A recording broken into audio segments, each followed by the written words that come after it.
Love this podcast? Support it and sponsor today. Simply head to ozcastnetwork.com for details. This podcast is proudly supported by Cooper's Ale House Jeps Cross and the ALH Group, Matt Hall from DR Kart South Australia, HandyPay, SA's leading personal lender, Patrizzi Course, and Tindo Solar, Australia's only solar panel manufacturer.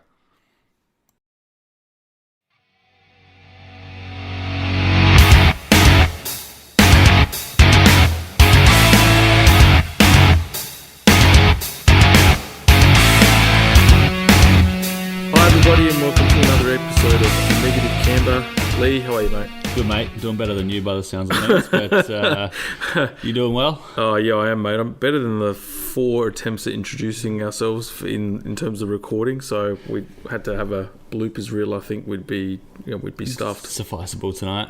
Yeah, exactly. But what's been happening, mate? How's the week been? Week's been busy, with the sim racing and life and kids and everything that goes on in day-to-day activities now. It's been a flat-out week, not to mention everything else that's been happening in the world of motorsport and all that jazz. So how about yourself? Had a good week? I have, actually. It's been busy with work. Tindo have set up the new factory, so we've been busy moving into that. There's been some stuff happening in the background with the club, which we'll announce shortly. So just doing mainly more administrative stuff, starting to prep for the bend in a couple of weeks, and also catching up with some ex-members and stuff like that have come back on board and starting to do some strategic stuff for next year. So there's a bit bubbling away, which is pretty nice. Always nice to keep yourself busy with stuff regarding the club. So fill us in. What's been happening? What's news? What's the goss from the mouth of the president? Well, I suppose the first things I probably wanted to really get to was feedback. So I had a couple of members or ex-members reach out that have wanted to come back at Race of the Bend, which is great. But I suppose one of the questions that they had, which they talked about from the survey that received, was what is the value of the membership? So not necessarily the cost, but what the value is. So I wanted to, I suppose, have a brief snapshot of what that is, and then I'll talk about the goss after. So I'll get it out of the way. So there's 2 memberships. There's the adult membership, which is $70, and then there's the junior membership, which is $20. So what does it give you? So getting a membership with Scuderia Ferrari Club Adelaide pretty much makes you officially linked with the Ferrari Formula One team. All right, so you are basically a member of the team, but through their supporter network globally. You've got the ability to, this year, Ferrari have actually started to roll out a platform where you can actually meet the drivers one-on-one during the race weekend on Zoom. So they'll send an email out to all the members. You put in your membership code, they'll send you the link, and when it comes to that time in the European time zone, you can go in there and meet them. So they've done Carlos Sainz, Charles Leclerc, Mattia Binotto, that type of thing as well. You also get your little membership pack and a little card and that type of thing. So that enables you to have discounts for their merchandise. If you were fortunate enough to be able to travel to Italy one day, you've got the ability to actually go through the factory at Maranello and have a free tour, which a few of our members have done in the past, pre-COVID. You can actually go to any of the Formula One Grand Prix and get discounts on ticketed prices, but then also hang out with the associated clubs that are around the world. So a couple of members have actually in the past gone to Monza and hung out on pit straight under the massive red the Ferrari flag on the podium and stuff, which is pretty cool. With the Tifosi? Yep. But what it also, and of course for us from an Australian perspective, is the paddock tour that we do for the Melbourne Grand Prix. Hopefully this year it happens, but this is the tickets that come from Ferrari themselves, right? And you get access to get into the paddock and you hang out with the team or liaise with all the drivers and other bits and pieces. So it's access that no one can actually get to without paying thousands of dollars in corporate gear. Yeah. To do that too. It's a great opportunity, that one. We've both been there, both done it, and it was great to hang out in the back of the paddock. You get the access that you don't normally get on like you said, unless you're in there in a corporate role or you're willing to spend thousands upon thousands of dollars to get in there.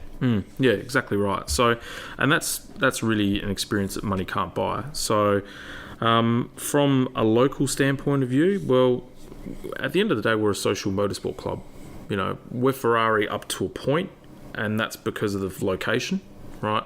So we diversify ourselves to other things. So there's the ability to participate in the Hire Kart Championship, which is really popular, and that's across all the major hire kart centres across Adelaide. There's the ability to sort of take part in our tipping championship. We have our awards ceremony normally held at the end of every year, based on the hire kart series, but also other facets of the club. We ran an E-Series last year as well. But then also you can, if you choose to, become a part of the racing team. And you don't necessarily have to wear the club colours to be a part of it. You can, as long as you've got something that's attributed to the club, be it stickers on your helmet or the team merchandise, which is another thing. We've got racing team merchandise as well. But we're also gender neutral, so we don't discriminate or anything of that nature as well, which I think is important. Yep. We've got a variety of people that are a part of our club, and I think that we encompass and embrace all of that. And now with the COVID starting to free things up again, it's about the socialising of the club as well, like getting together, watching qualifying, hanging out, talking, sharing interests with like-minded people. It's you pay a fee for that sort of stuff anywhere you 100%. Go, and it costs us to host a venue or book a venue out. We've got to pay a fee for that, so it all attributes somewhere, and again you can get out as much out of it as you put in. It doesn't take long with the discounts and stuff that you get through merchandise for your $70 to suddenly be really, really valuable expenditure. So 100%. And then if it comes to racing team stuff, any member that's actually racing go-karts, for example, we can give them great pricing through a whole range of parts and accessories. We're very fortunate to have links with Patrizzi Course, RKD, and also Matt Hall. There's access to driver coaching, both hire karts and proper racing like yourself and Matt, that we can offer too. Yep. And it's just an environment where we tick the box of a lot of areas that $70, I can think of a lot less value that $70 could potentially give me in a whole range of things. Yes, exactly right. So what it leads to is that if you're thinking or have been put off by other things in the past in terms of membership, or have been thinking about it and you've been on the fence, jump onto sfcadelaide.com, and I encourage you to take up a membership and experience what a lot of people are now starting to experience in the club. It's been great to see people that have come out of the woodwork that haven't been part of the club for a while participate, but then also you get to hang out with us cool kids or old fossils or whatever you want to call it as well. So that's that element of the club. Moving forward, the racing team is now going to be known as it was known as the Ferrari Club Team, or Scuderia Adelaide, which is basically set up to allow us some commercial opportunities from the racing front. That's now going to be known as SRT moving forward. So Scuderia Adelaide Racing Team, but SRT. So we'll start to be calling ourselves that moving forward. It was actually inspired a little bit by HRT, but take the H, drop, put an S in there, so SRT. So which is really cool. And then obviously, ironically enough, it's what's on the visors of the Petronas team of MotoGP, but that was a fluke. I only found that out the other day. But the big news is actually I suppose the signing, if you want to call it that, of young gun and up-and-comer Oceane Colangelo. Very exciting. Yeah, which I'm really, really happy about. I saw... did you see the video that they put up during the week? I saw the links. I haven't had a chance to sit down and actually watch it properly yet, but it's on my playlist of things to get to. It's... you know what? It pulled the heartstrings on me for a couple of reasons. The first, I think, obviously, being a dad and seeing what Danny, the father, the lengths that he's gone to help his little girl achieve their dreams. They are quite openly Ferrari fanatics. She's also highly successful on the track and is an up-and-comer in the sport. So when I saw the video... instinctively I'm sort of sitting there thinking, how can we not have her a part of our team in our club? Yep. You know, why? You know, they're passionate Ferrari supporters. We're a officially sanctioned Ferrari club. You know, how can we not have someone like that be a part of who we are now? You know, and our new identity. So that was the first one. Secondly was, I think, the inner child in me that saw this girl. She's wanting to be a racing driver. You know, and I was a kid, and I still do. I'll never give up on that dream. You know, and I'm kind of living it now. Mm-hmm. But you know, this is a girl that's got ambitions to make it to Formula One. You know, she was one of the select few, for example, that actually got, you know, they got the grid girls and boys. She was one of those in Melbourne. Yeah, cool. So Leclerc's her favourite driver. Lando Norris was her driver for that mascot, for example.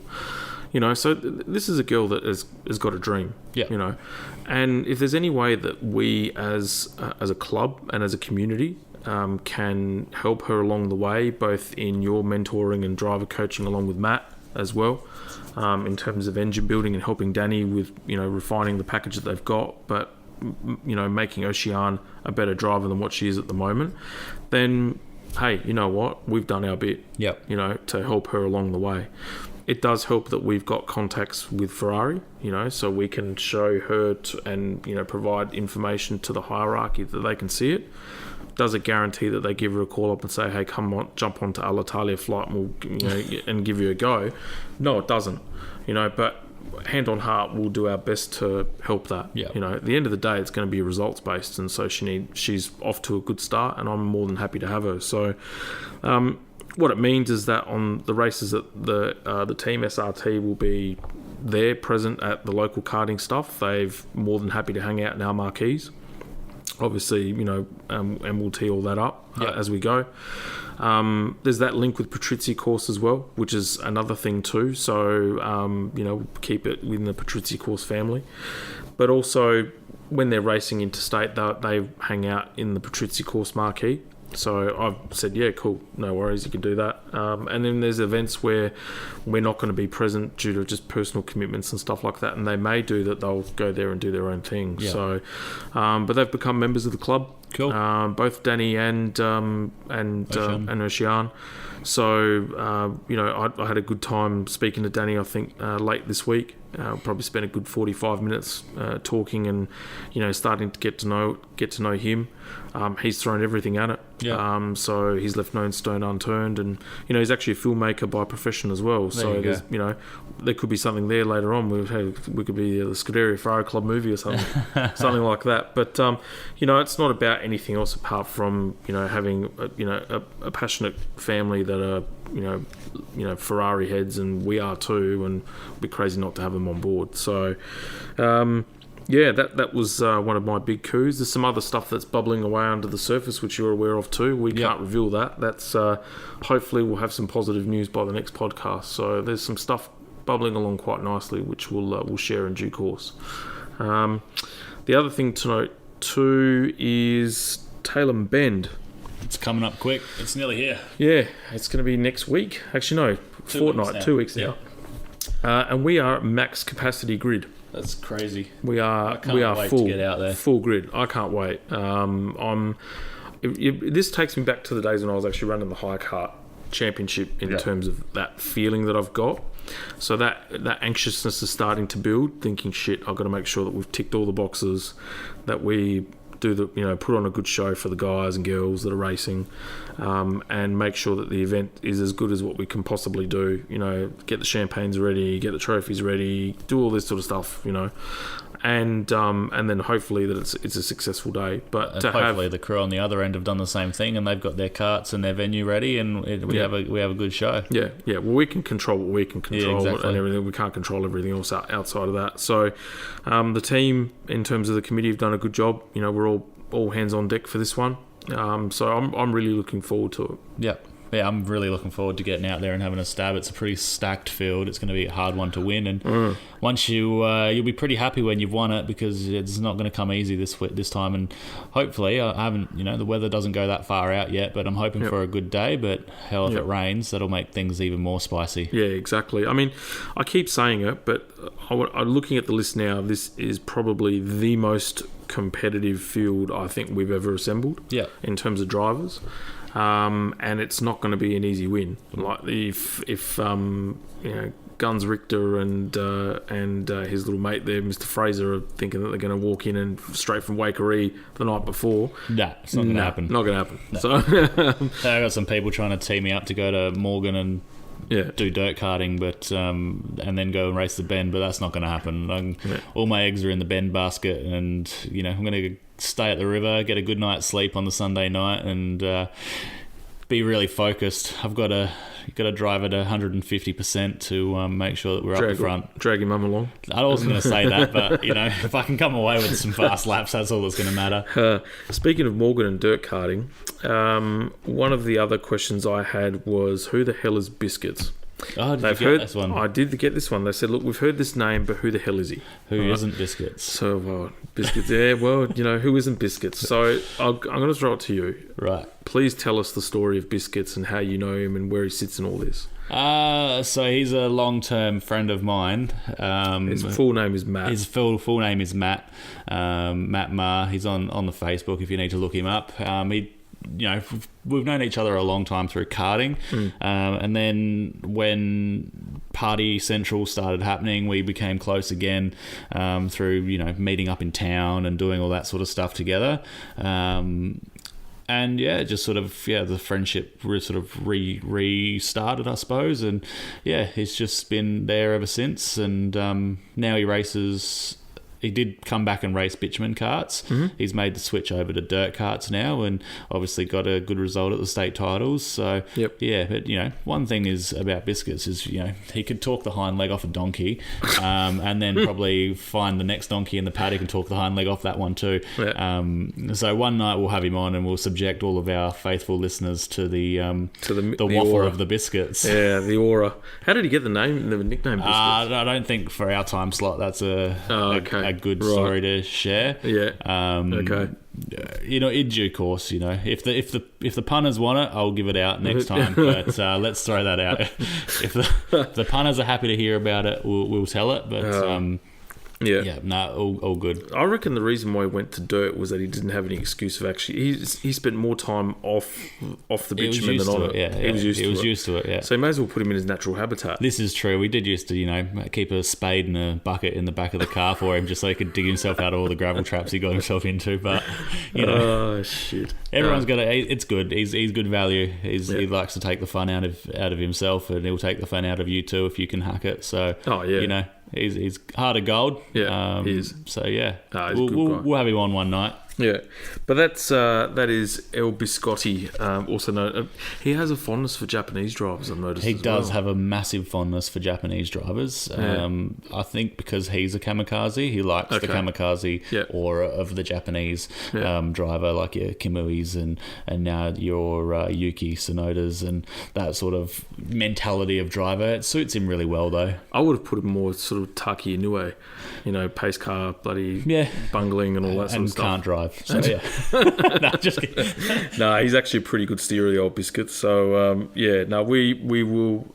A promise is a promise. We'll definitely have him on when I think we're brave enough to have him on. When we've got nothing to talk about, we'll bring him on because he'll make something for us to talk about. I reckon he'd be a beauty for like the end of year episode. Yeah. Yeah, the curtain closer. The curtain closer. Yeah. We'll just leave the mic open to him. He can wrap up for us. Wrap us off the air as well. Exactly. So but outside of that, they're the sort of major things. So we'll get into the racing point of it now. We've got a truckload of karting to talk about. I suppose the first thing we'll start off with is the Festival State Cup. So that is actually on this coming weekend. Yes. SRT will have a presence there. So there'll be a couple of guys. My brother Anthony will be racing there. He'll be debuting his Tony Kart 401 there, which will be interesting. Nice. So had to already batten down the hatches and lend him equipment and bits and pieces. So that'll be fun. My cousin Nick's going to be there, so he'll be racing. Yep. Which would be good. That'll be his first event since the previous Festival State Cup. So that was down at Monaco. So they went out and did some testing yesterday, and I won't throw his dad under the bus in terms of because I caught up with him last night for a family dinner, but I won't go into detail about what what happened at that test. Needless to say, it's good that they got the shit out early. Yeah, right. And got sucky mechanics sort of stuff. Yeah, tune themselves up ready for a better tilt at Whyalla. But I've never actually been to the track. I've seen a map of it, and it looks like it's in the middle of nowhere. It is, yeah. It's just off of the highway on the way out to Cow. Yep. Outside of Whyalla, so it's probably 10 minutes down the road. How'd you describe the track to our listeners? Anyone that's familiar with, I suppose, Barossa, or you could probably think of it as if you are familiar with Southerns, you come out of the sweeper and take the left shortcut right down the middle of the straight. It's a short little track. It's only like 300 metres long or something like that. Small and tight. Good fun to drive around. You definitely don't get bored. I love it. We've been up there a heap of times. We've had some good results there.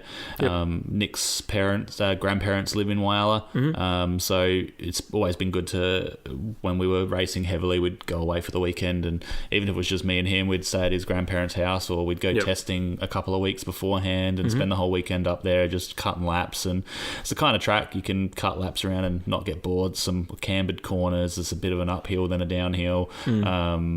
It looks pretty simple on paper, but once you're driving around, it's pretty technical to be fast, and it's pretty technical to make a clean overtaking manoeuvre there as well. Yeah, is it the track direction itself? Is it more clockwise or anti? They normally run anti, but there's a lot of when they do their club days and stuff, they do some clockwise racing as well. But it's one of those tracks where they start the race in one location and finish it on the other, because the start-finish line's actually on a straight that's too short to start the race on. So you start on what is effectively the back stretch and finish on where you come out on the out of the pits. So, pretty unique in that sense. But yeah, it's good track. It's worth a 4-hour drive to get there, especially when you're making a weekend of it. Whyalla's a nice place to go.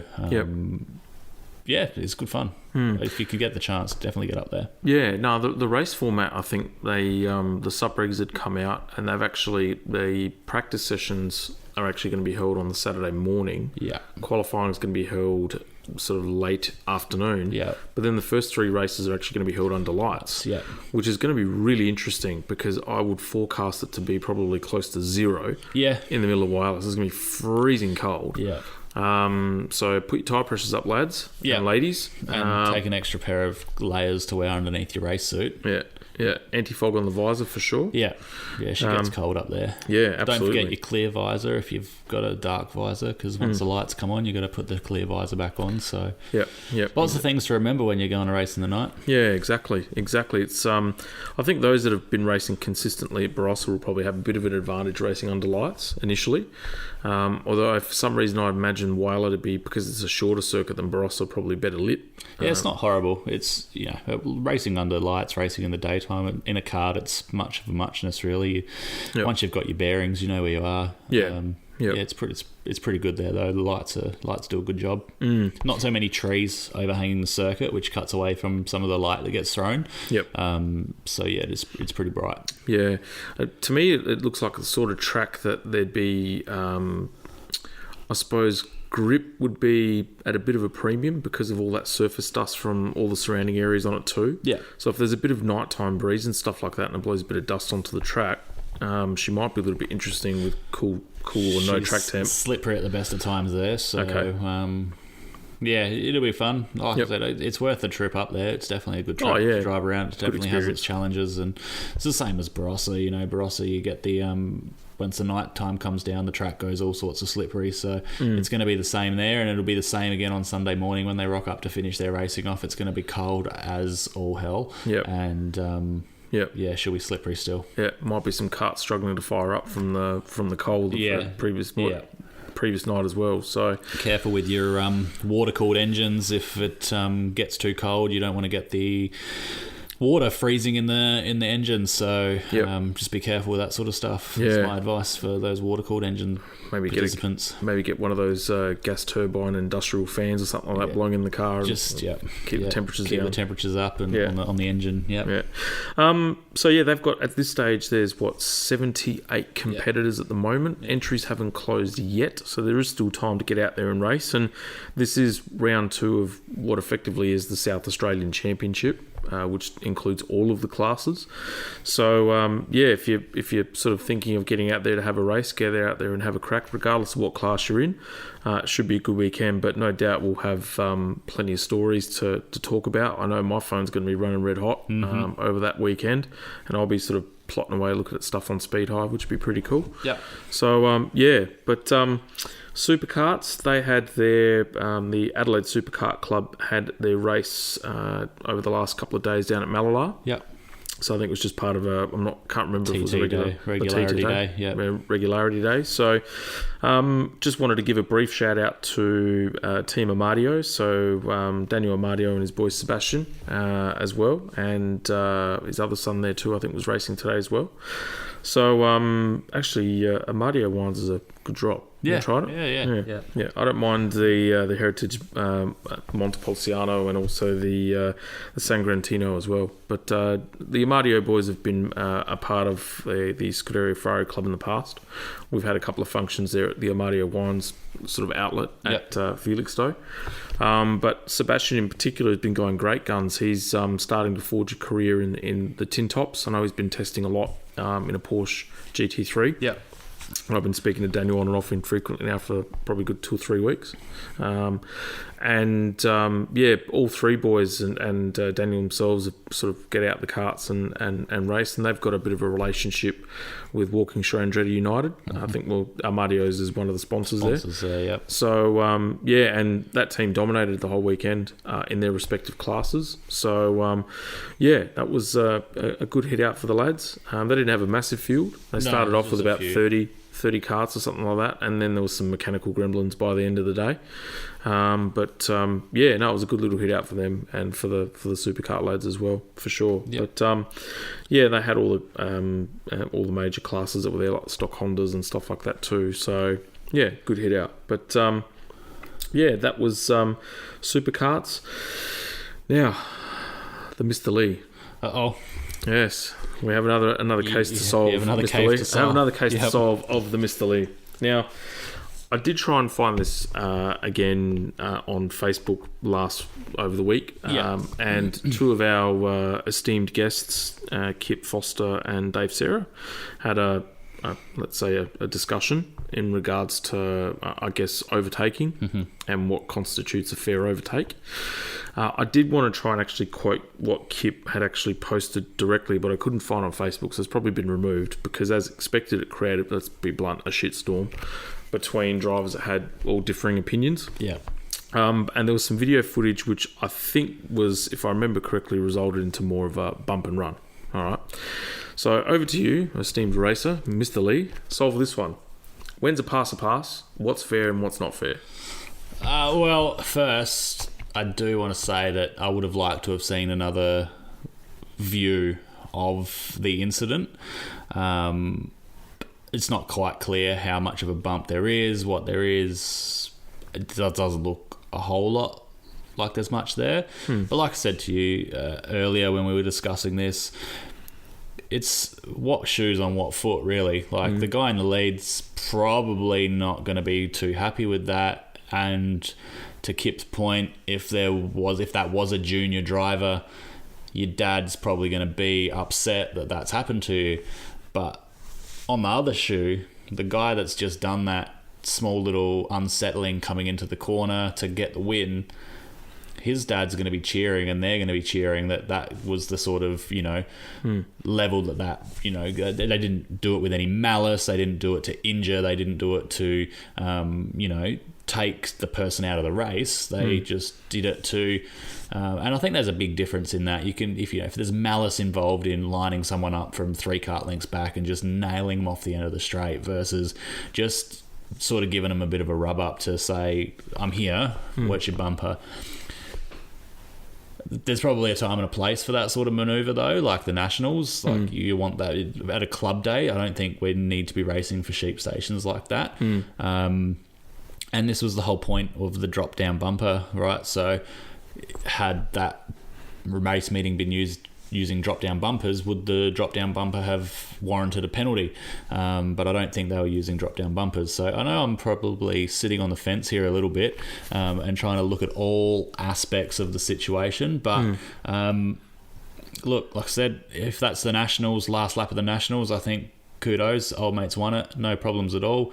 There was no real defence from the leading driver and gave it to him quite easy, to be fair. At a club day, it's probably not needed. So, yeah, that's my take on the situation. Would have liked to have seen a few more videos or the GoPros from on board each go-kart. And sure, the guy that did get through, if he thought it was dirty, he could have redressed the position. And maybe the stewards could have said something if they didn't think it was fair. But yeah, it's like I said, I think pretty good to me. Especially if it was a big event. So keep on racing, guys. Like, if there's no malice in it, let's have a talk about it afterwards, and then set our expectations for next time. I don't know. For me, and it was my take on it. I mean, I completely agree with everything you said, and I don't want to put myself out there and sort of get on the bad side of either of, say, Dave or Kip, because I have. I don't think you're going to get on the bad side of either of them. I think everyone in this situation is entitled to their opinion, right? Like, there was that many people on those forums or Instagram or Facebook or whichever one it was, with plenty of racing pedigree that it said fair play, bump, play on. There's plenty of people on the other side of that battle as well that are saying, nah, there should have been a penalty, and they've got plenty of racing experience. So again, I don't think you're going to upset anyone. It's just you've got your opinion. Yeah, for me, look, I've always been the purist in the respect that I always, as much as you possibly can, we're an open wheeler sport when you haven't got the protection of side intrusion bars and all that sort of stuff like with the high cart, right? We're grounding these people to potentially race in higher level categories where it's faster, it's more aggressive, but there's a far bigger, I mean, there's still a big consequence, but there's a far bigger consequence from a safety aspect. And I've always thought that if you can't pass clean, right, like execute the move, and, you know, the most minimal amount of contact should be made. If it's rubbing a side board or something like that, okay, that's fine. You know, if it's a slight tap, you know, because you've just made contact and all that sort of stuff, that's part and parcel of the sport. You know, I haven't, and I've seen it even in the local stuff where there's literally the street directory all over side pods and front bumpers and stuff like that. To me, that's not racing. That's barbaric. That's bullshit. Yep. You know. Again, horses for courses. You see horses it in for courses. Yeah, you see it in touring cars. If you've got fenders, everywhere. You use them. Yeah. We do though. You know, as much as karting is an open wheel sport in the sense that our wheels are exposed, we have bumpers, we have side pods, we have the plastic rear crash bar. If we didn't have a plastic rear crash bar, that move doesn't come off because you hit the rear wheel of the guy. Yeah, right. Exactly. But where we've gone down this road now, so. What do we can't really fix it. What it has done, and adding to that, is that it's actually promoted more of a much more aggressive type of racing, where you've got that sort of element of, I guess, that sort of security that you can make contact and it's not going to come at a massive price. Whereas, say, heritage karts never had that luxury. You know, you had to be clean, otherwise it came at a massive price. Yeah. So for me, it's like, I agree with what you're saying. If it's a touch, and it's, you know, and it's a club meet and it means nothing, you know, every race means something, but if you wanted to compare it, then okay, like, you know, does the suck? Yeah, absolutely, you know, but you cop that one. Yeah. If it resulted in the loss of a national championship or something like that, then you'd be dirty about it, but then again, you've got to just look at it from all angles and then just accept it for what it is. It is. Put it this way: if the kart was fast enough and you were fast enough, you probably wouldn't have even been in that situation. Yep. You know, exactly right. And like I said, like, he never went in there to knock him off the track. He never sent him off track. All he did was unsettle him and you know, take him off the line. And look, I said he never dropped a wheel off the circuit, so the hit can't have been heaps bad. it is what it is, unfortunately, and we'll move forward. And it's the sort of karting that we play for now. These guys, they race at this level because as soon as they go to the nationals, that's the level that they race at. So they race at that level all the time, even when they're back home at their club day races. If they do want to take it any more seriously, they go overseas. They've got to race at that level because you leave half a door open overseas and you're off. Like it's just the way that the racing is. We do, like I said, like we aren't an open wheeler in the sense of a Formula One car or an Indy car where if we touch, we're going to right the left front corner of the thing. We've got these bumpers. It's more like a touring car. You see it like all the time. Touring cars, WTCR, all those categories, they run the bump and run. NASCAR, they use their front fender to get someone out the way. He didn't intentionally dump him. So, like I said, my view on that one personally is fair play. Let's go, keep racing, and give it back to him in the next one. Yeah. I don't mind that line. Fair play. Let's go. Go racing. That might be the title for the pod. Yeah, there we go. Yeah, nice one. Fair play. There you go. Fair play. But yeah, no, it's one of those things that it's a racing incident. There wasn't, put it this way, I would rather lose a race like that than have a case of the Shalalas at AKC at Jeps Cross where he got bamboozled into the sand trap. Yeah. That would piss me off. Yeah. So, to no end. And you saw what that meant to everyone there that day. So, yeah. But thank you for solving that, Mr. Lee. No worries. Yeah. Case closed. Case closed. Bang. All right. Get the hammer out. Yeah. All right, we're on to F1, and we had Monte Carlo last week. And someone who could not get the hammer out was Lewis Hamilton. Oh, he got the hammer out, but it was onto his race engineers and strategic team. But Ferrari didn't get the hammer out to fix the car for Charles, so there was hammering off the track, not really necessarily on it. Yep. But for me, there's a few stories that came out of that and happened over the weekend, which I suppose the first thing that came to mind was Max was kissed on the proverbial. He couldn't have had a better. I said when Ferrari pulled Charles into the pits after the drive shaft pooed itself, the first thing I thought of was, this is the sort of luck that wins championships, where you've qualified on the front row, right, and then all of a sudden it's the seas have parted for you, and literally all you have to do is get it off the line. And Max nearly didn't. But again, Monaco kissed on the proverbial, right, and then to his credit, he made the most of the opportunity. Yeah. Right. It would have been interesting to see what would have happened had Bottas not seized the wheel nut, which Mercedes had to literally cut the front end off to actually get it off. Yeah. So they did a good job there. But yeah, it would have been.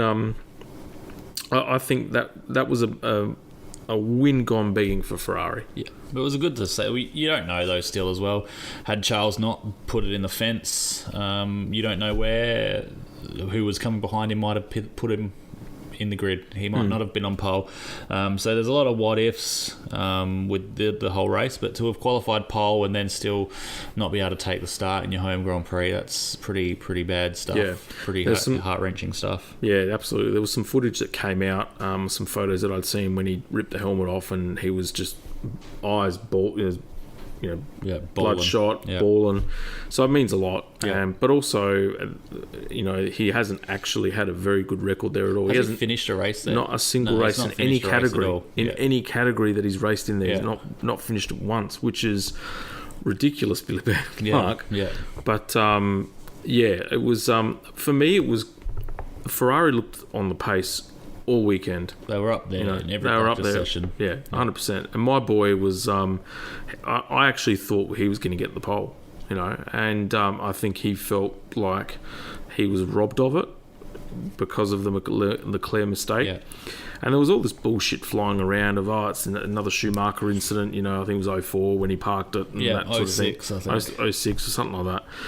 that's not Leclerc's nature. You don't bin yourself like that hard. Yeah. If you're doing it on purpose, you wreck the car. You do what Schumi did, and you just park it up and say it's stalled, and you can't find reverse. Yeah, exactly right. You don't have to throw it in the fence. Yeah, you can see they did the side by side of the lap before when he did the provisional pole lap, and then the lap where he smacked the wall. It's millimeters. Yeah, it's not much more. He almost kisses it the lap that he sets provisional pole, and then he just wanted a little bit more, which is what they were trying to do. You want, the track's ramping up. The last laps of qualifying is always going to be the best around Monaco, and he just wanted that little bit more, and it never came. Yeah, 100%. And the analysis that happens, the way to give you a sort of a really good indication of how you're going to perform in Monaco is generally that last third of the Spanish Grand Prix lap. We've got they come out of turn 10, you go down the hill, you've got the left right before you come through that last chicane. That left right, they've got the microsectors there will tell you what the tight handling is. Ferrari was always there or thereabouts, right? So there was always that indication that we're going to be on their game. So they've improved the chassis of this year's car significantly compared to last year's, right? But also the power plant helps, which Monaco's kind of give or take. Yeah. But that was the most encouraging thing to see. Whereas now when they go to street circuits, we hope, even though they're vastly different, like Singapore and Baku and all that sort of stuff, that they will be there with a fairly good shot. Obviously, Baku's completely independent because of the long straight. Yeah. So that'll really show where Mercedes and Honda are really at, but also where Ferrari's come from its engine point of view. Yeah. But yeah, I was happy to see 55 on second. I'll take the podium. Proud moment for you. It was a proud moment for me. Hopefully I can replicate that later on this month. But it was good. But top 10 was Max Verstappen, Carlos Sainz, Lando Norris again, and we'll touch on that in a sec. Sergio Perez with a great drive. Seb Vettel, star of the show for me. Pierre Gasly, Lewis Hamilton, Lance Stroll, Ocon and Giovinazzi in the top 10. So we'll touch on McLaren first. We'll go down the order. Danny Rick had another stinker. Yeah. And Lando. For me, I think it's obviously driver adaptability to this particular car. It's not. There's a window that it doesn't suit Daniel's driving style, and he's taken too long to adapt. But I also think it's now in his head. I want to throw something out to the wind here, and let me another Mr. Lee. Well, it could be me bringing up my own Mr. Lee. What if there was some conversations that happened when Daniel came in this season and said, "Look, we're not going to have the car to take it to Mercedes and Red Bull. We're going to focus a little bit of our hand on next year's car. What we need from you is to take a hit as our more experienced driver, and we're going to throw some bits of next year's car at you in race situations. Your results are going to struggle this year, but let's test some of next year's car's bits in race situations this year." Right? So what do you think about that? Good. Be open about it and then get the media off Daniel's back. But this is the thing, right? The media don't know this, so they're going to ask questions, of course, and then the team's going to come in and say, well, when the media say what are you struggling with, you just say, oh, the car's not really to my driving ability or my liking. You're getting paid a lot of money. You say what is right for the team. So there's some stuff that they've said on the radio, especially around Monaco, that have made me. It clicked at Monaco. This theory came into my head. Things like, with what we've given you, that's the best you could have done. Well, what have they given him, right? Why is that the best he could have done with what they given him? Which makes me think these things. There was a couple of other little calls like that. I think there was one after qualifying, or you really extracted the most out of the car that you've got, or something like that. So, what the way you drove gave us the information we needed. But he qualified 12th, so how can he be getting a confidence-inspiring message when the result was not there and Lando's up the front? So I think there might be something more at play. You could look at it in two ways, and it's very interesting analysis because I don't. When you think about it, it does make sense. For me, it's more. I mean, I don't think Lando is, and Lando's a great driver. Don't get me wrong, but I don't think it goes against the grain with Daniel Ricciardo from what he's done previously. You know, Daniel didn't just suddenly forget how to drive. Yeah, exactly. Although Martin Brundle's analysis of who the most competitive teammate that what was it? Who did he have a swipe at? It was a swipe at Ricciardo, but I can't remember if it was aimed at Red Bull or Lando Norris. That Carlos Sainz was the best teammate that Lando's ever had, or something along those lines. But it was a backhanded compliment to Danny Rick. Now, whether that was intentional or not, Brundle's not that sort of guy that would do that sort of stuff. I don't think anyway. I can't see why McLaren can't say, right, we've thrown all our eggs in this year's basket with Lando because of car familiarity. Daniel's gone down this path of development for next year. If it came from Seidel or what do you call it? What's his name? Zach Brown. Then there's no issue. Pressure's off, right? But this avalanche of media, you know. But why would they give this away though? They don't want Mercedes and Red Bull to know that they're working on next year's car, because then that makes Mercedes and Red Bull twig their interests, right? Yeah. So they just slide it under the radar. Like I said, it's just PR. Media are going to media. Yeah, right? true. And the drivers are trained in this stuff. They all get told what to say. That's why they've got their media coaches next to them when they get in the bullpen, right? Yep. So, Yep. you know, you're not gonna come out. Teams like Williams have a lot less to lose, right? Yep. So No, it makes sense what you're saying. That you know, from those little things that you pick up on the radio and whatever, when you sit back and you actually really think about it critically, definitely makes sense. Yeah, because there's no way it's just popped up in my head. Oh, you got some intel or something? No, through your global connections. I wish I had. I wish this was like a breaking news. McLaren have started focusing on their 2022 car, and that's why Ricciardo's struggling. But I'm not coming out and saying that. I'm just saying that it's something that I've put together, a puzzle piece that may or may not be fitted. Yeah, who knows? Look, I rate Danny Rick superbly, and it's head scratching to see the performances that he's put up in comparison to Lando. And you thought that he'd actually turned the corner, and now, in Spain, mind you, of all the places to have a shocker at qualifying, Monaco is not the place that you want to have it. Yeah, you know. So even if he got on top of the race car and he had an actual great race car, right, he was stuffed anyway. Yeah, well, I think he set the fastest lap of the race, didn't he?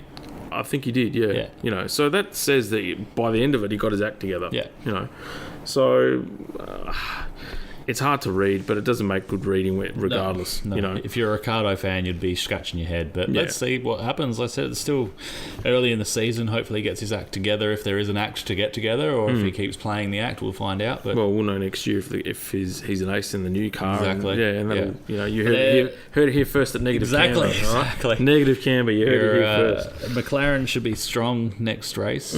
Straight line speed and then handling. They should be good at Baku. So I don't think we'll be short of seeing Norris close to the podium again. No, not at all. I think they'll be up there again. They've been up there majority of the season anyway. So, speaking of up there, how good was it to see Seb back up there? Yeah, he did well. Drove the balls off of it, didn't he? Brilliant strategy. It's hard because I pay obviously I follow Ferrari, but then Seb's always been one of my favourites. I'll always pay attention to him too, and you could tell he was on it this weekend. When he starts cracking dad jokes in the Wednesday press conference. Yeah, Wednesday press conference, and he just looks really relaxed and all that sort of stuff. It's gone. We haven't seen this for a good couple of years. Yeah. You know, and the joke was funny. I laughed. It was very funny. Yeah. So when he starts doing that, he's starting to find his mojo again. Yeah. But then the pass that he pulled off at the top of the hill leading into Casino Square when he jumped. See, the thing is, the Aston Martin had pace too. Yeah. Because he was having to then do the overlap in front of Gasly and Hamilton as well. Yeah. So to then put in the laps that he did, because for a lot of the race, Crofty was actually saying that Vettel was only 1 or 2 tenths slower than Max. Yeah. Race pace wise, so the car was quick. Fast, yeah. But then to pull that move off at the top of the hill on the outside of the left-hand bend going into Casino, that's the Seb you want to see. Yep. You know, Held it out there. So pissed at the fact that Sky cut away from that twice. They did that. Twice they did it. They cut away from the only overtake of the race. Yeah. The only overtake nothing. to show Lance Stroll going over a curb, going through the swimming pool. Yeah. Who gives a shit? Yeah. Show the overtake of the race. Exactly right. Especially when it came out of the pits live on telly as well. And I jumped off the couch. I got excited because when they pulled away. Right, and I'm thinking, oh my God, please don't go back and see the Aston Martin in the tyre barrier or something like that, or in the safety fence. car to come out. I was waiting for it, and then I see Vettel. He had a gap as he was coming out of the exit of Casino. I'm like, that was the move of the race. Yeah. No one's going to beat that move. No. But they cut away and didn't show it until what? After the race? Yeah. After the fact. Cheers, guys. I was in bed. Yeah.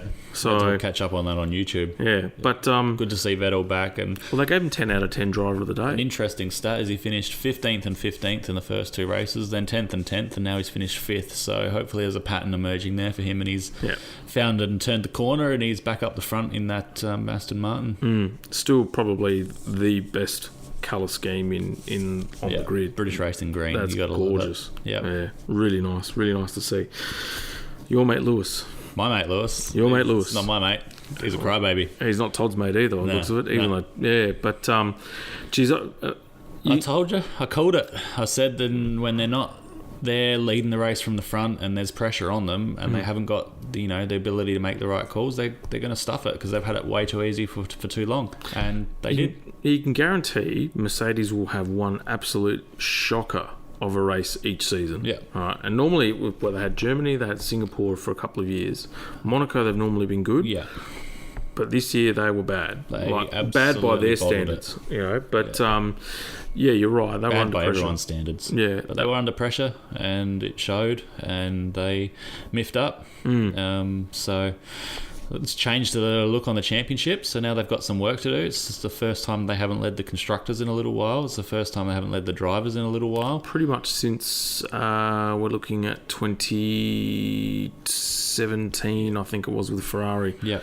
When until Seb beached it at Germany. In Germany. Yeah. So, 2017 is the first time that's happened, which has been a long time when you think about it. So, and then Lewis was struggling. They made the wrong strategy call. They thought the undercut was going to be faster, but then they got overcut by two cars. Then Lewis went looking for Valtteri to save him, and Valtteri was out of the race. So it was a funny race. It was fun. One of the highlights of the race for me was listening to all of that squabble on the radio. I could picture you sitting there on the couch with Shay and just having this evil laugh. Oh, it's little Dr. Evil going there. Shay was well and truly asleep. I was in bed, but I was laughing. I'm surprised I didn't wake her up, to be honest. I was giggling away. Shay's on her fifth lap, and you're on you're the giggling way. But no, I was. It was funny because what it highlighted was the issues that Mercedes had at Bahrain, where they couldn't get tyre temps up. Now, Hamilton's normally been pretty good with that. Although at Monaco this time around, Valtteri was actually able to get tyre temps up, whereas Hamilton struggled. Yeah. Whereas the Red Bull can switch it on almost straight away. So, and they struggled all race to get that. And then they had graining, and then obviously stuck in traffic and everything else. So even if they had pace, they couldn't show it. Yeah. But they didn't have pace because they couldn't get the overcut done. No. And Gasly had pitted earlier than both Lewis and Vettel as well. So, and he was driving as hard as he possibly could, and they couldn't do it, couldn't execute it. So, the big sad wolf at the end of the race, and it was going to be.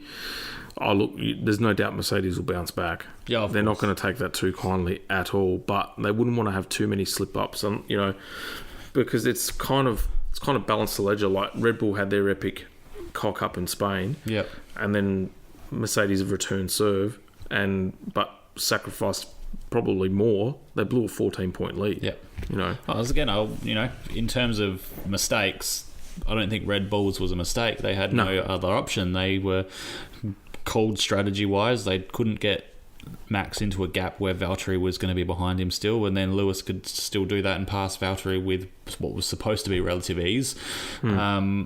So yeah, in terms of MIF ups, this one's right up there, and you got to think like, what other tracks are they going to have this tyre temp issue at? We've got Azerbaijan next. It's another street track with a slippery surface. Are they going to have the same problem there? Then we've got other tracks where it's going to be cold and possibly wet. They're going to have the problems there as well. So yeah, maybe this is just not going to be their year. Yeah, well, look, Baku's a really unique street circuit because the straights are that long, and it's tight and twisty on certain segments, but there's long stretches of straight before you get to the corners and stuff as well. It's going to be really hard to tell. I mean, you can guarantee. For me, the whole lap is vindicated by straight line speed. So if Honda are missing a little bit in terms of straight line, Baku's going to expose it big time. Yeah. This is where, if Mercedes is still the power plant to have, it's going to show, and they're going to have their legs stretched. The other thing to note too is, pardon me, where Ferrari's sitting all this too, because if they start to get the cat amongst the pigeons and start to disrupt the order a little bit too, Mercedes just won't have the luxury of relying on it to, 2 Red Bulls and that's it. Yeah. Which is great. The more the merrier. Yeah. Even the Saubers and Kimi and Giovinazzi over the weekend, weren't far away. No, they look pretty good. Yeah. They look pretty good. It's going to be 4 or 5 car teams. It's getting close, which is what we want. So hopefully, if this season stays this close, and hopefully next season doesn't blow them out the window again, we don't have another dominance era like Mercedes. Fingers crossed. Yeah. But the McLarens are going to be quick. Come Azerbaijan. Ferrari will be quick at Azerbaijan, so it's going to be exciting again. Anyone in 8 cars could still, take the top step there as well. So bring 100%. That on. But Mercedes, hopefully they've got their problems sorted and they sort it out. Yeah. Baku's on next weekend? Next weekend, I'm pretty sure. Yeah, okay. The same weekend as the long weekend? No. Yeah. Weekend before the long weekend? Something like that. Yeah. I think they had like a 2 or 3 week break. But if we don't need to preview it now, we'll definitely do it on the lead up to the Ben podcast anyway. So, who else was there? We've talked about that. Oh, yes. No yellow flag or safety car. Not one at all. Unheard of. I think that's the first time it's ever happened in the Monaco Grand Prix history. Yeah. No yellow flag none at all. Because normally you're guaranteed at least one big crash on the exit of the tunnel going down into the chicane. Yeah. There's always someone that'll either outbrake themselves, or they'll have a mechanical failure of something, or there's a bingo at casino in going to turn 1. Yep. But there was none of that this year. Nothing. Very clean race. Yeah. There was... that just says to me that they weren't driving hard enough. Possibly. Or either that, or they were... either that, or they were just on it. Yeah. It's... you can go through every Monaco Grand Prix and you can think of at least something. So, it'd be interesting. But did you end up finding out the date for... Yeah, the 6th. So it's next weekend. Next weekend. Yeah. So... Whoa, you got any early tips? Any early favourites then? I think I'm going to go with Perez. Perez? Yeah. Okay. Yeah. Interesting. Max doesn't always do the best there.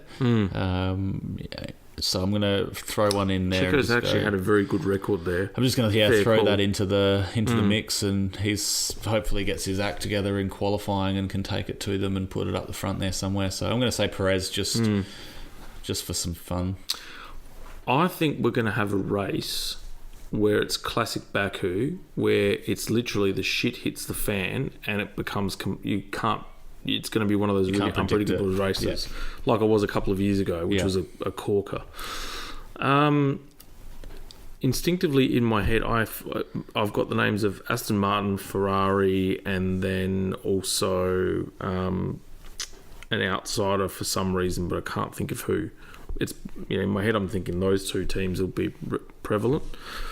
But also, it's going to be the Max and Lewis show again. All the spotlight will be on them.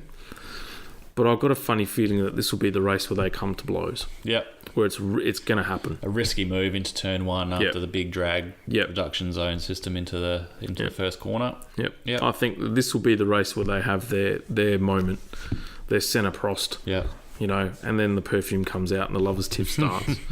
I think this will be the one. Yeah. But I think also with Checo, given his track record there, it's probably a fair call. There you go. I think McLaren will have a big say in all of this too. Yeah. Yeah, one of the drivers will have a beauty. It'll be who's there to pick up the pieces if Lewis and Max do come together there. Yep. It's also the first round of the Club Tipping Championship. Yep. So you don't need to, obviously, you'd be a member, but you don't need to pay a fee or anything like to participate. Just jump onto the menu option on the website that says F1 Tipping Championship. You get to pick who got pole, then who has the fastest lap of the race, and then first, third, fourth, fifth, and seventh. And then at the end of the season, the winner will have their name placed on the perpetual trophy. And then there'll be a prize given to them on the end of season presentation night as well. So I do encourage. It actually is quite competitive. I've been very fortunate enough to win the title. I think won it 3 or 4 years in a row. Brooke, Adam's wife, won it last year. So bring it on. Bring on the challenges. I'm going to have another crack. Nice. So it should be good. Get those tips in, exactly. So MotoGP. We've got to cover Le Mans because when we did our podcast, Le Mans hadn't been run yet. No. That was on that weekend actually. So Jack Miller, back to back, a great ride. We'll touch on that in a sec. Johan Zarco was second, Fabio Quartararo third, Pecco Bagnaia fourth, and then we had Danilo Petrucci, Alex Marquez, Taka Nagagami, Paul Espargaro, Iker Laguna, and Maverick Vinales rounding out the top 10, and then Rossi was 11th. So that race had everything. It started, they rolled out on the grid dry. Then Le Mans had been raining on and off pretty much all weekend, and so it was a race where they rolled out onto the grid, and then it started to rain about 3 laps in, and they've come in and done the bike swap, and then there was it was carnage. Yeah. So Petronas Yamaha actually pulled the first call and came in and put slicks on very early in the piece, and it looked like that they pulled a masterstroke, and Rossi was just about to hit the lead of the race, and then kind of turned the bike in, and it kicked up a bit, and then pulled it back in again, and got off to the sand a little bit, and then it was Miller, Jack just was brilliant. Yeah. In that greasy conditions. Absolutely brilliant. His favourite conditions was how he got his first win in MotoGP at Assen in those wet and changeable conditions. He loves it. But he was seconds faster. Riding. All the flat track riding. You learn such good bike control. Has obviously come in handy. Yeah. He loves it. 100%. And he actually was given 2 time penalties. Yeah. Which meant he had to take... And I actually really like this idea that MotoGP have done, where they've created a lane that actually extends the lap by that timed penalty. Yeah. And it's on track and it's done. And unfortunately, F1 haven't created the ability to have that on certain tracks. The long lap penalty. The long lap penalty. But I think that's brilliant. And at least you still get penalised for the indiscretion. Yeah. But it's not like race over. You've still got half a chance to still do it. Come back and make it up. That's probably something that F1 should introduce. Yeah. But outside of that, Johan Zarco was great. Fabio Quartararo ran out of puff at the end because what they were doing is that they had to stick on to the wet tyres. And a lot of the track by the end of the race had dried up completely. Yeah. So these guys were barely holding on. Chewing up their wets. Chewing up the wets, which is what happened to Quartararo at the end. He had nothing. So exceptional ride by Jack, and Zarco had a great ride as well. But Rossi was. I called it. If he was bad at Le Mans, he was going to be bad everywhere else. Yeah. And he actually qualified well. He was in the top 10. And it started to look like the Rossi of old in the Le Mans race. So don't know what happened in Mugello qualifying, though, which is what we're going to touch on now. So for Mugello, they're racing actually as we speak right now. Quartararo was on pole. Bagnaia, who's putting together a pretty consistent season, I've got to say, second. Zarco was third. Alexis Spargaro fourth. Then we had Jack Miller, Brad Binder, Miguel Oliveira, Alex Rins, Juan Mir, and Morbidelli rounding out the top 10. But The race, I think, was sadly tainted, or the whole weekend was tainted by the tragic death of Moto3 rider Jason Dubasquier, who actually had a pretty severe crash in qualifying yesterday, the end of qualifying for Moto3. Yeah, for Moto3. And, it's just a tragic accident. And the kid's only, 18, 19, yeah, something like that? 19, yeah.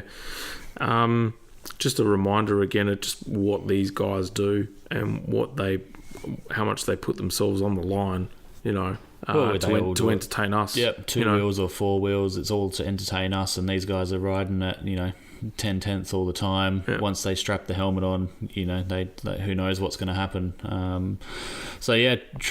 Tragic way to have the weekend unfold. The team withdrew from the race, obviously, in respect for him, and one of the Moto2 riders also withdrew from the race. Another Swiss guy, Tom Luthi, to go to be with the family of the guy in hospital. So at least good camaraderie in the paddock, and he'll be sorely missed, I'm sure. Yeah, 100%. And I mean, these guys have got exceptional safety features. Regardless, they've got airbags, they've got all the protection that they've got internally. But at the end of the day, you're basically you're a missile when you're and a projectile when your bike stops and your body flies off the bike at 300 plus kilometers an hour, and he's only just a kid. Yeah. Sympathies to the Dupasquier family, of course. They won't hear this, but, know that our thoughts are with them. And it's just a reminder that motorsport is bloody dangerous. Yep. Be it spectator or participant. Yep. Even at local karting level, there's still great risk in that. But it's something that we do and that we love. And it's almost sounds like a conquest, who's got the biggest balls? Yeah, who's going to send it the hardest? And exactly. Yeah. Male or female. So that is MotoGP. Who's actually leading the race at the moment? I think it was Bagnaia was leading the race at the moment. Pecco. So Miller was at fourth, and I didn't really see massive pressure for Italian teams at that race. Simple Mugello race at the moment. It's all nose to tail at the front and straight line, overtaking each other, which was the story of qualifying and stuff in practice as well, with Marquez and Vinales playing games with each other, and it's just good fun to see that stuff. We used to love that in go-karts. J racing was all nose to tail stuff at the front. You make one mistake and you get freight trained by 10 guys. It's good fun racing that. It's going to be hopefully what some of us will be like at the Bend in a couple of weeks time. Hopefully. Rossi qualified 19th, so that turned my theory to shit. But Mugello, for whatever reason, for him, if you look over his history, is patchy. Mugello, the year that I've got my Mugello helmet that I race with, I mean, he was leading that race and the motor blew up. He should have won the race, for example. He's had massive accidents there. He's broken his leg and all sorts of stuff. So it's not necessarily a happy hunting ground for him, but he makes the best helmets. Have you seen the Mugello helmet this year where it's a cow? No, I haven't it's the face seen of a cow. I'm going to have to look that up. I'll show it after.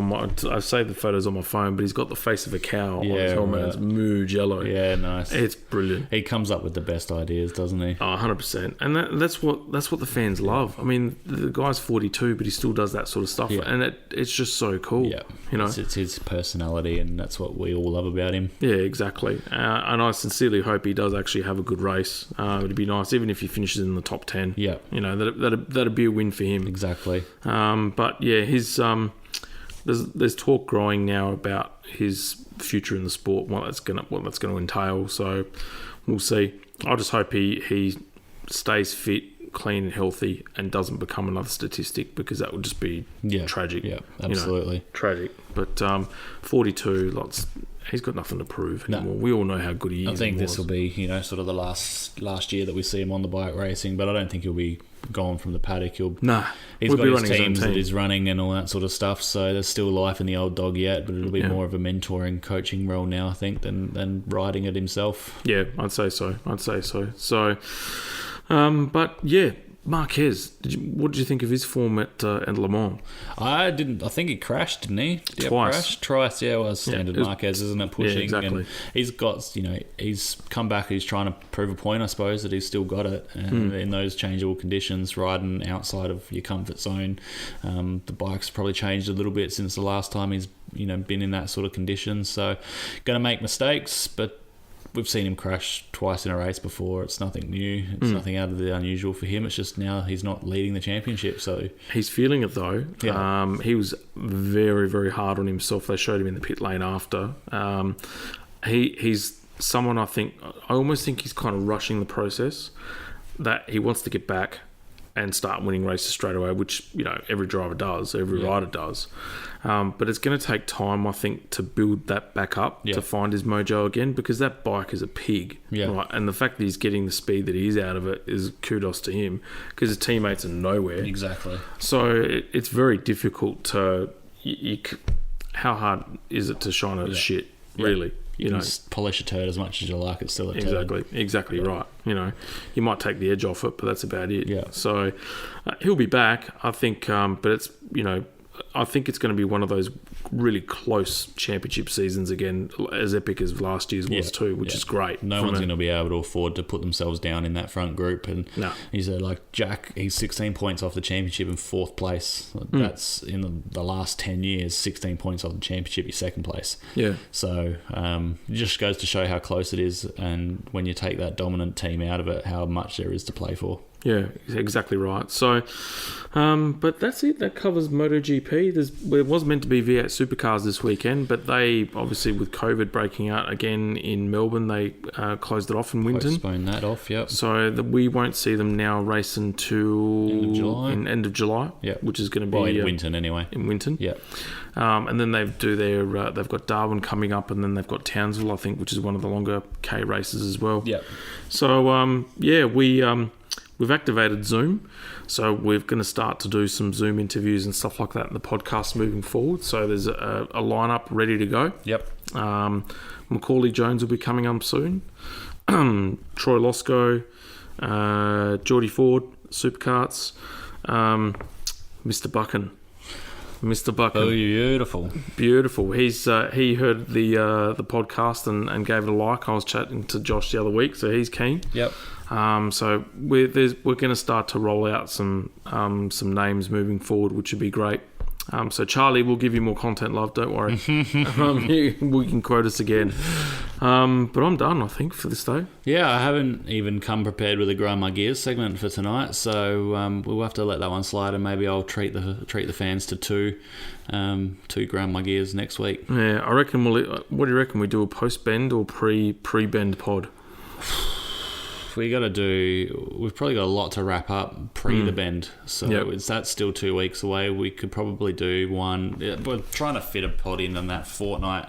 Its time is going to be tough, so it might be. We'll aim for pre-bend with the best intentions, but let's face it, it's probably going to be post-bend. Yeah, I think so. We'll see, but I think we shall call it a night, mate. Beautiful. Thanks for having me.